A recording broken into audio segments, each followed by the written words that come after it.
Now, Sir Alan Sugar is soon to appoint his apprentice of 2009. Kate Walsh and Yasmina Siyaditen are to go head-to-head in the final after last night's triple firing. Not only is it the second all-female final of the past 5 series, Sir Alan said the 2 finalists were the best we've ever had. However, he and his business advisors did raise some concerns about Kate in particular. Now, Kate, all of my people felt that you were a little bit robotic. Do you think I'll take that as a compliment. I think I'm very controlled and I'm very composed. Yeah, you are controlled, that's the point. In interview situations, but I think that shows an ability to work well under pressure. In business, I've never yet met a person that is so controlled that is successful. I'm not always that controlled, and I think that in an interview situation it shows strength of character and self-belief if you can stay in control and give competent and articulate answers. So, you know, I'm not going to apologise for coming across in a way that was perhaps too good to be true. You go, girl. It seems that he's not used to seeing a woman who's so cool and collected. Well, in this month's Red magazine, journalist Ariel Levy talks about how ambition in a woman can be seen as more of a curse than an attribute, and even a threat to a man. She writes, "It seems to me that while a woman might conceal her ambitious nature because she's afraid to seem pushy, cunning or undesirable, a man just doesn't feel the need." So is she right? And in light of last night's Apprentice, is society still uncomfortable with very ambitious women? You see, I do think men are very uncomfortable with ambitious women. I know I was in a relationship and that person was very uncomfortable, and I had to be not just ambitious, but I had to work. And therefore, you know, that looked like ambition to him. Now, just to go back to Kate, she was saying about control and that you have to be in control, and absolutely, but you do have to have passion alongside that control.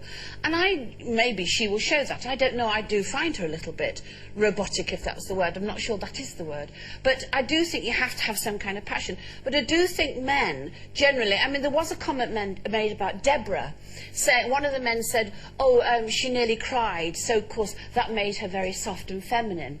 Well, you wouldn't have said that if she'd have been a man, would you? No. Why did she have to look as though she was about to burst into tears to be acceptable? And I think that there's an actor, Rupert Everett, said that, you know, all those actors in Hollywood, like I don't know, I can't think of somebody now, but the macho ones. Yes, the big strong women. You know, that they have to. He said they're very strong and very much in control and quite frightening. But because they have to be, because they're in a man's world, and they have to, you know, take over. Yes, and if you're competing with men, especially in that world and business world, surely you have to look as though you're in control, and surely you have to have that kind of ambition along with the passion. I think Kate's brilliant. I think she's absolutely brilliant. If I was interviewing her or thinking about giving her a position, I'd think, what, she's really together, she's charming with people, she's smart, she gets things done. And I think it really is sexism. It's just, that's the criticism. That's the criticism. It's because she's not flapping and being hysterical and being emotional. Help me. But also, I do think, in some cases, and especially with the women on this show, I don't know if it's because they know they're being watched by everybody, I think they overcompensate. You know, you don't really have to come across as being that controlled and that, I don't know, cold, if you like. But the problem I have with it is I probably wouldn't even notice that she was a woman and she was in control and she was ambitious. I would just think it was a person, because I find that kind of blind ambition pretty unattractive, actually. I'm not comfortable. Yeah, I'm not really comfortable with, you know, that ultra determined kind of. I don't know. I think there's something odd about it. Are you saying the same in a man and a woman then? Yeah, both. You find both unattractive? Yes, but the problem is in the workplace, men are.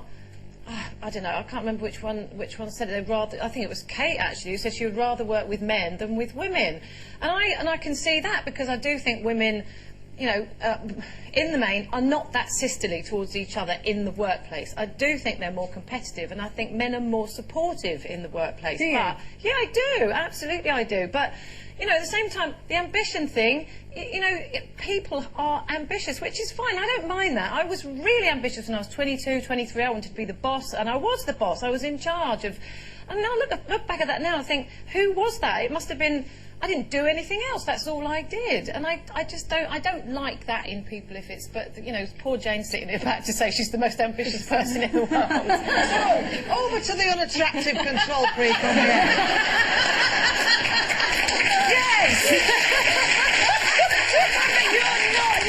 You're not ambitious ambitious to the detriment of everything else. And you have passion as well. Yeah, I have a within lot that. of passion. I also... It's if you believe in a product and you know it's going to sell and you've got the right team behind you, you can't fail.